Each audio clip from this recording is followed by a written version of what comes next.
I hate Nathan Apollo, and that's the entire theme of the video. This entire video is just going to be about how I hate Nathan Apollo music. The first thing I want to make clear is that I, Gabriel Muhammad, have no idea who is behind Nathan Apollo. Never met the man in my life.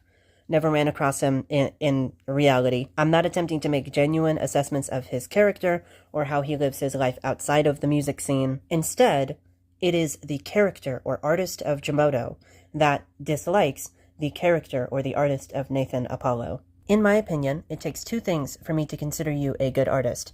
First thing, a consistent audience. Nathan Apollo doesn't have a consistent audience or a consistent brand, which makes it very hard to understand who he's communicating to and who he's really making art for.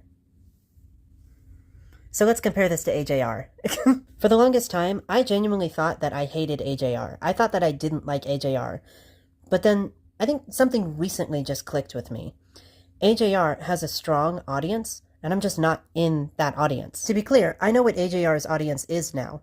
AJR, the musical trio that writes pop music, they write music specifically for teenagers and young adults who feel embarrassed, ashamed, or guilty in some way. AJR's music is a pop equivalent of attempting to digest the feelings of embarrassment, shame, and guilt without letting those feelings weigh you down.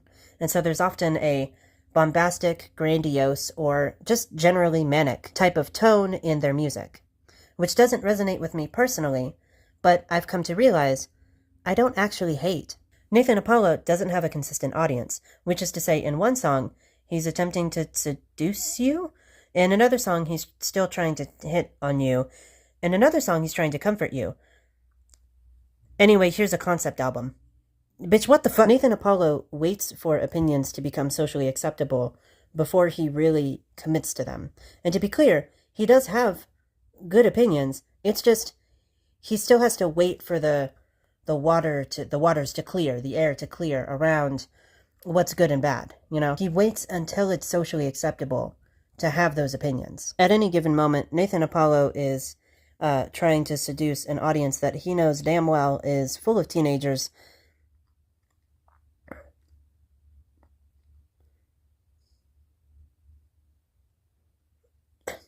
And one of the most frustrating things about his communication style is how aggressively he performs cuteness.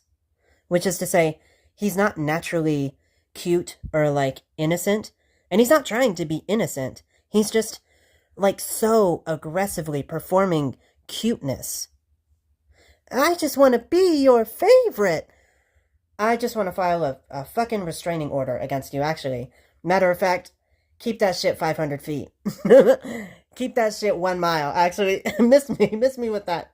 The second thing that makes an artist great is their ability to tell stories, their ability to package those stories and make them understandable and accessible. Nathan Apollo's concept album was so bad that it pissed me off to the point of making this video. I scrolled through, and I wish I could have filmed this. My actual genuine flabbergasted fucking jaw-dropped face as I scrolled through the songs, and in the scenes, you could hear the exact same crickets ambience looped in the scenes. This shit was produced by a high schooler in GarageBand. This is so ass. Like, this is so ass. The concept album itself is so unengaging and so uninspired. It's like if Bart Simpson... Hold on, wait, I'm cooking this one in real time. Let me think.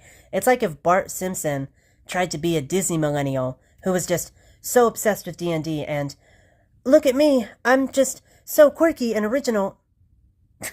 Nathan Apollo, we regret to inform you that in order to have a concept album, you need to have concepts. In order to have a concept album, you need to be able to conceive. Very hard. It has come to my attention that Nathan Apollo must be infertile. Pineal gland is completely calcified the way he's shooting blanks. Which is why he would be such a great voice actor. If he was voice acting for a character that genuinely wasn't him, and he just accepted his strengths and weaknesses as a voice actor, We would get so much better music from Nathan Apollo if we just freed him of the expectation of you need to be this independent icon. You need to be this specific type of artist for this specific type of audience. Dude, you are limiting yourself. Not actively pursuing voice acting, you are limiting yourself. You are limiting your creativity. AJR would say that's embarrassing. It is a genuine disrespect and a real, genuine disservice to your music to write music that is so boring with a voice as animated as yours. That's the one thing that I can actually compliment. You should be a voice actor. If you're not already, you need to pivot to that, like, completely. Because this solo act shit, it's not working. It isn't. It's not only that it's giving nothing, it's actually taking. It's actually taking something, matter of fact. So that's my roundabout analysis. He fails to tell a story, and he fails to have a consistent audience. That's the T. And you know what? There's a lot of people on Twitter that make porn, you know, but there's only a select few that are porn stars. You feel me? Just because you are technically capable of making noise, it does not make you a star. Am I understood? All right, gotcha. I'm going to go eat an Uncrustable and drink some chalky milk.